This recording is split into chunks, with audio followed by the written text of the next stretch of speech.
Bienvenidos, queridos amigos y amigas, a un nuevo estudio de la Biblia. Hoy estamos en el tema 465 para continuar con las pinceladas históricas antes de meternos de lleno en los libros proféticos. Y como cada día tenemos a Francisco que nos dirige la palabra. Adelante, Francisco. Bueno, nos comunicamos un día más para reflexionar sobre la historia de Israel. En el tema de ayer nos quedamos reflexionando sobre el fracaso de Israel. En el tema de hoy continuamos estudiando este tema y explorando dónde fallaron los israelitas. Comienza Carmen la explicación. Antes que los israelitas entraran en la tierra prometida, Dios les advirtió que no olvidaran las bendiciones que recibirían si cooperaban con Él. Serían regalos divinos y que no serían en primera instancia el resultado de su propia sabiduría y habilidad. Salomón cometió un gran error cuando no comprendió cuál era el secreto de la prosperidad de Israel y salvó unas pocas y notables excepciones. Tanto los dirigentes como el pueblo se fueron hundiendo más y más, generación tras generación, hasta sumergirse en la apostasía. El reino se dividió después de la muerte de Salomón. Esa división, aunque trágica, sirvió para aislar por un tiempo al reino de Judá de la marea idolátrica que pronto cubrió el reino del norte, a Israel. A pesar de los osados y celosos esfuerzos de profetas como Elías, Eliseo, Amós y Oseas, el reino del norte se deterioró en forma rápida y finalmente fue llevado al cautiverio asirio. Si Judá, el reino del sur, hubiese permanecido leal a Dios, su cautiverio no hubiera sido necesario. Vez tras vez, Dios advirtió a su pueblo que la desobediencia daría por resultado el cautiverio. Les anunció, por medio de los profetas, que progresivamente disminuiría su fuerza y su prestigio como nación, hasta que todos fueran llevados cautivos. El reino fue destruido y sus habitantes arrancados de la tierra que había sido de ellos solo en virtud de no haber cumplido su pacto con Dios.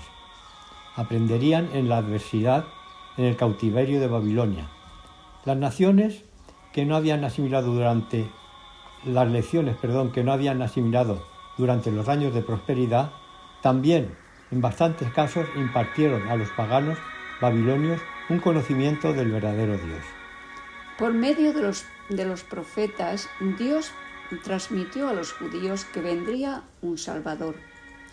Pero estos esperaban un Salvador guerrero para expulsar a los romanos. Pero se equivocaron y no consiguieron escuchar el mensaje de salvación de Jesús. ¿Por qué fracasó Israel? Cuando vino el Mesías, los judíos, su propio pueblo, no le recibieron.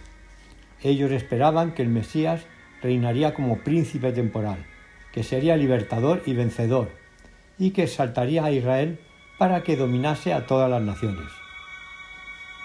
Como no quisieron aceptar las condiciones de Dios para ser sus agentes y llevar la salvación a la raza humana, los judíos, como nación, se transformaron en agentes de Satanás para la destrucción de su propia raza. A pesar de la luz que habían recibido de Dios, eran peores que los paganos, a los cuales se creían superiores. Rechazaron la luz del mundo, y desde este momento su vida quedó rodeada de tinieblas como de medianoche. Cuando los judíos rechazaron a Cristo, no se les dio la seguridad de restauración. El regreso actual de los judíos a Palestina y el establecimiento del moderno Estado de Israel no implica una restauración como pueblo de Dios, ni presente ni futura. Lo que los judíos pueden hacer como nación, ahora o en el futuro, no tiene ninguna relación con las promesas que le fueron hechas. Cuando crucificaron a Cristo, perdieron para siempre su posición especial como pueblo escogido de Dios. Naturaleza y propósito de la profecía condicional. La palabra de Dios es segura y finalmente prevalecerá su plan para salvar al hombre. Su palabra permanece para siempre. Los propósitos de Dios prevalecerán finalmente y el plan de salvación tendrá éxito a pesar del fracaso de alguna persona o de algún grupo. Dios puede rechazar a una nación o a un grupo de gente y sustituirlo por otro, si los que fueron llamados primero se niegan a cooperar con Él. Debemos recordar que Dios no fuerza la voluntad humana y que la cooperación de Israel era esencial para el éxito del plan divino para esa nación. Las promesas de Dios están condicionadas por la cooperación y la obediencia del hombre. Aunque Israel literal no alcanzó en general su excelso destino, la raza escogida hizo una valiosa contribución, aunque imperfecta, a la preparación del mundo para la primera venida de Cristo. Además, debe recordarse que en la carne el Mesías era judío, que los primeros cristianos fueron todos judíos y que el cristianismo surgió del judaísmo. El Israel espiritual reemplaza al Israel literal.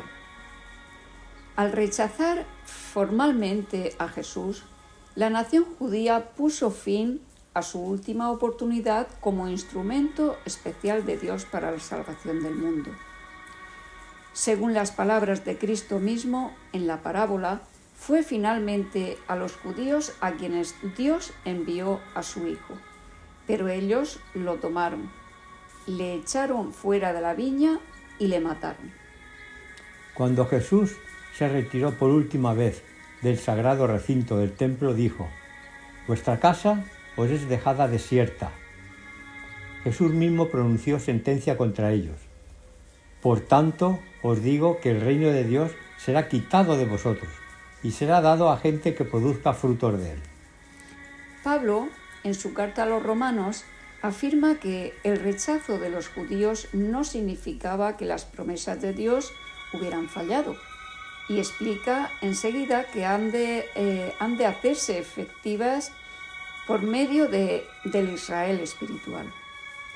Pablo sigue diciendo: «Llamaré pueblo mío al que no era mi pueblo», y también que el Israel espiritual incluye tanto a judíos como a gentiles, y también que en el plan divino la Iglesia cristiana ha reemplazado a la nación hebrea. En adelante ya no habrá más diferencia entre judío y griego. Pablo aclara el hecho de que el rechazo del Israel literal como instrumento escogido por Dios para la salvación del mundo no significa que los judíos ya no puedan ser salvos en forma individual, porque él mismo es judío, pero han de ser salvos como cristianos y no como judíos. Lo que Dios quiso hacer en favor del mundo por medio de Israel, la nación escogida, lo realizará finalmente su Iglesia, que está en la tierra hoy. Las gloriosas promesas que originalmente le fueron hechas al Israel literal están hallando su cumplimiento hoy en la proclamación del Evangelio. Bueno, conclusión, principios de interpretación. Por lo general, las promesas y las predicciones del Antiguo Testamento estaban dirigidas al Israel literal y debían haberse cumplido en relación a esa nación, siempre que ella fuera obediente.